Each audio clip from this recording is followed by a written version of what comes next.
नमस्कार। आज हम एक सफर पर निकलने वाले हैं। भारत के सामाजिक और साहित्यिक इतिहास के कोई 150 सालों के रोमांचक सफर पर। इस सफर में हम साथ मिलकर समझेंगे कि कैसे हिंदी कविता ने सिर्फ शब्दों को ही नहीं बल्कि एक पूरे देश की सोच को आकार दिया। और पता है, हमारा ये पूरा सफर ना इसी एक सवाल के आसपास घूमेगा।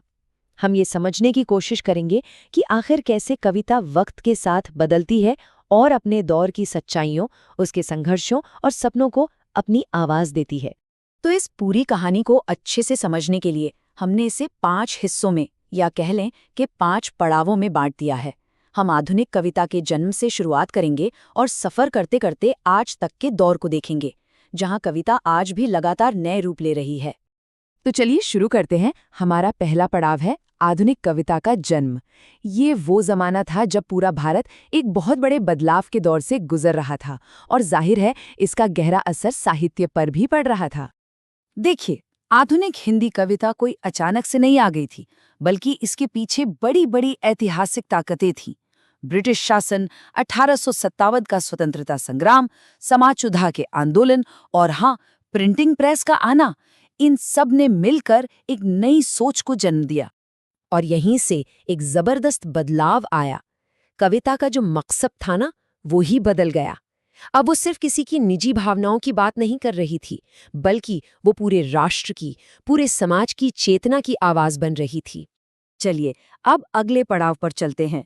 अब देखते हैं कि ये जो नई राष्ट्रीय चेतना जगी थी, उसे 2 बड़े साहित्यिक आंदोलनों ने कैसे एक दिशा दी।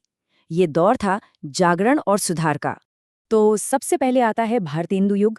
समझिए कि भारतेंदु हरिश्चंद्र ने इसकी अगुवाई की और आधुनिक हिंदी साहित्य की नींव रखी।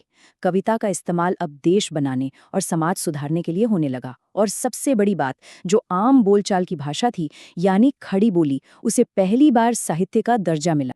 इसके ठीक बाद आया द्विवेदी युग, जिसका नाम आचार्य महावीर प्रसाद द्विवेदी के नाम पर पड़ा।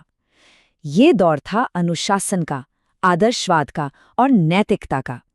यहाँ जोर इस बात पर था कि हिंदी भाषा को और सुधारा जाए, उसे बेहतर बनाया जाए और देशभक्ति की भावना को बढ़ावा दिया जाए। तो अब तक तो कविता समाज और देश की बात कर रही थी, लेकिन अब कहानी में एक नया मोड़ आता है। कविता का फोकस बाहर से हटकर इंसान की अपनी अंदर की दुनिया पर चला जाता है। ये था कल्पना और सौंदर्य का युग। इसे कहा गया छायावाद।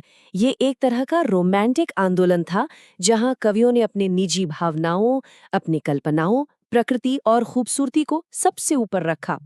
इसने हिंदी कविता को एक बिल्कुल नई कलात्मक ऊंचाई दी।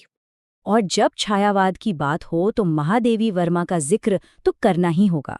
उन्हें स्त्री चेतना की, महिलाओं की आज़ादी की एक बहुत ही ताकतवर आवाज माना जाता है। उनकी कविताओं में छायावाद की आत्मा बसती है, ऐसा कह सकते हैं। तो अगर हम इन तीनों युगों को एक साथ रख के देखें ना, तो एक बड़ी दिलचस्प तस्वीर सामने आती है। एक तरफ भारतेंदु युग था, जिसने मॉडर्न सोच की नींव डाली।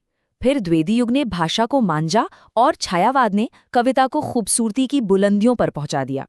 लेकिन कहानी यहीं खत्म नहीं होती। कल्पना के उस खूबसूरत दुनिया से निकलकर कविता एक बार फिर जमीन पर लौटती है, समाज की कड़वी सच्चाइयों का सामना करने। अब कविता में यथार्थ और विद्रोह के स्वर सुनाई देने लगते हैं। ये लगभग 1936 के बाद का समय था। मार्क्सवादी सोच का असर बढ़ रहा था, समाज में गरीबी और असमानता साफ दिख रही थी, और इसी सबसे प्रभावित होकर कविता ने अपना रास्ता बदल लिया। अब वो निजी कल्पनाओं से निकलकर सामाजिक यथार्थ की बातें करने लगी। और ये स्लाइड बहुत अच्छे से दिखाती है कि ये बदलाव कितना बड़ा था। सोचिए, जहां छायावाद अपने अंदर की दुनिया में झांक रहा था, वहीं प्रगतिवाद बाहर समाज को देख रहा था। एक के लिए कविता खुद को बयां करने का जरिया थी, तो दूसरे के लिए सामाजिक बदलाव का एक हथियार बन गई। इस दौर में कविता के हमें 3 बड़े रास्ते दिखाई देते हैं। पहला था प्रगतिवाद, जो किसानों, मजदूरों और उनके संघर्ष की आवाज बना। फिर आया प्रयोगवाद। इसने नए नए तरीकों से शहरी जिंदगी की उलझनों और मन के अंदर के संघर्ष को सामने रखा। और फिर थी नई कविता, जिसने आधुनिक इंसान के अकेलेपन और उसके वजूद से जुड़े गहरे सवालों को उठाया। तो चलिए, अब हम अपने इस सफर के आखिरी पड़ाव पर आते हैं, जो हमें सीधे आज के दौर में ले आता है। क्योंकि हिंदी कविता की ये यात्रा आज भी रुकी नहीं है, ये जारी है। आज की जो कविता है यानी समकालीन कविता, वो भी लगातार बदल रही है। और पता है, वो हमारे समय के राजनीतिक और सामाजिक सवालों से सीधे सीधे टकरा रही है। ये आज भी उतनी ही जरूरी है जितनी पहले थी। अगर हम देखें कि आज के कवि किन मुद्दों पर लिख रहे हैं, तो हमें लोकतंत्र, स्त्री विमर्श, दलित चेतना और ग्लोबलाइजेशन के असर जैसे बड़े बड़े विषय दिखते हैं।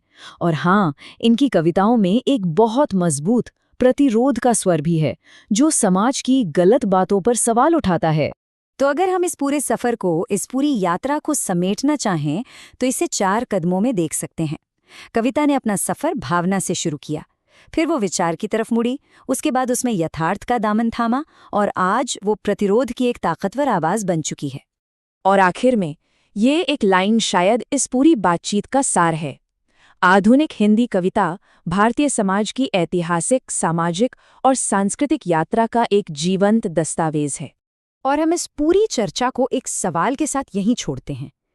जरा सोचिए, जो कविता आज के भारत को, उसकी सारी उलझनों, उसकी उम्मीदों और उसके संघर्षों को आवाज देगी, वो कविता कैसी होगी? इसका जवाब शायद हमें आने वाले वक्त में और आने वाले कवियों से ही मिलेगा।